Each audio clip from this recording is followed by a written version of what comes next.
Assalamualaikum warahmatullahi wabarakatuh. Perkenalkan, nama saya Nuri Tahira, dengan NIM 180703040. Di sini saya akan sedikit menyimpulkan ringkasan materi dari webinar yang diberikan oleh dosen saya, yaitu Pak Ilham Zulfahmi, MSI, untuk memenuhi nilai dari MK Biologi Laut. Di sini saya akan menyimpulkan materi yang pertama, yaitu tentang keberagaman hubungan laut dan manusia. Jadi dalam webinar ini, pemateri pertama yang ingin saya rangkum yaitu oleh Bapak Dedi Aduri, makna sosial budaya laut dan sumber dayanya bagi komunitas pesisir atau nelayan di Indonesia. Jadi yang kita ketahui, di Indonesia sangat luas dan begitu banyak juga nelayan di Indonesia. Beberapa contoh relasi komunitas dengan laut ini yang diambil contoh dari Indonesia bagian timur. Jadi pemateri ini diambil dari daerah Indonesia yang bagian timur. Kemudian yang pertama yang ingin dibahas di sini yaitu tentang laut dan karakter dan komunitas Indonesia yang kontribusinya banyak ke laut. Jadi ini berkenaan dengan bagaimana kita memberikan makna kepada laut. Contoh yang pertama yaitu tentang laut. Jadi laut merupakan yang berbahaya dan asing. Kemudian di dalam laut juga begitu banyak. Di dalam laut juga terdapat gelombang, arus, kedalaman, dan visibility. Kemudian di laut juga banyak zona ekologinya yang terdiri dari berbagai macam spesies yang memiliki kebiasaan hidup yang berbeda. Seperti contohnya yaitu ikan yang bergerak dalam ruang 3 dimensi dan tidak kelihatan. Kemudian sumber daya laut atau ikan yang bersifat perishable atau mudah rusak. Kemudian bagaimana sih kita memaknai laut tersebut dan sumber-sumber dayanya. Bagi komunitas itu dia beragam. Bisa terkait dengan sumber sumber tempat hidup dan penghidupannya yang di dalam laut.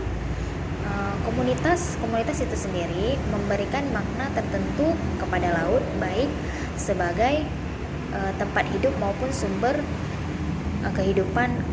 kehidupannya, yang artinya komunitas secara aktif memberikan makna kepada laut, tetapi laut dan sumber dayanya juga memberikan warna terhadap sistem sosial budaya bagi orang-orang yang berinteraksi dengan laut itu sendiri.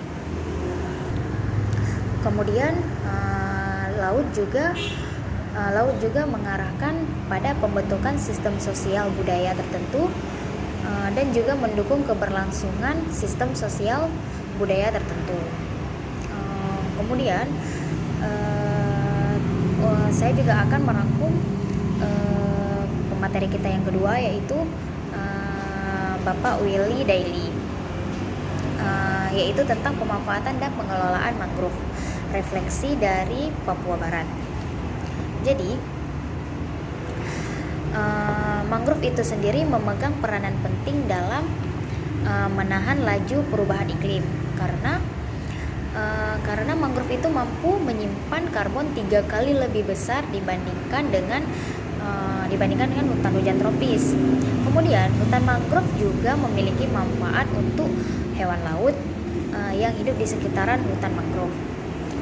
Kemudian hewan laut juga memanfaatkan hutan mangrove untuk mendukung proses pemijahan dan perkawinan.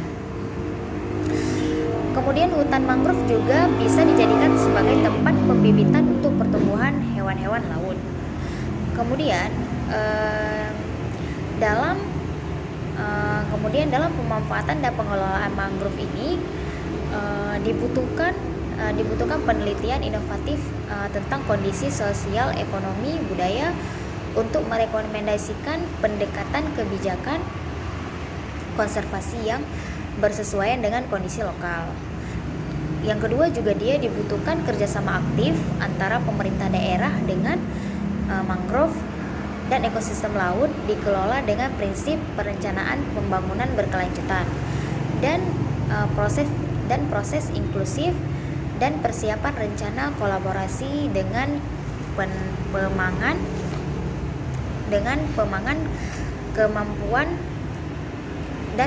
kemampuan kepentingan terkait dan mengakomodasi nilai-nilai sosial budaya lokal.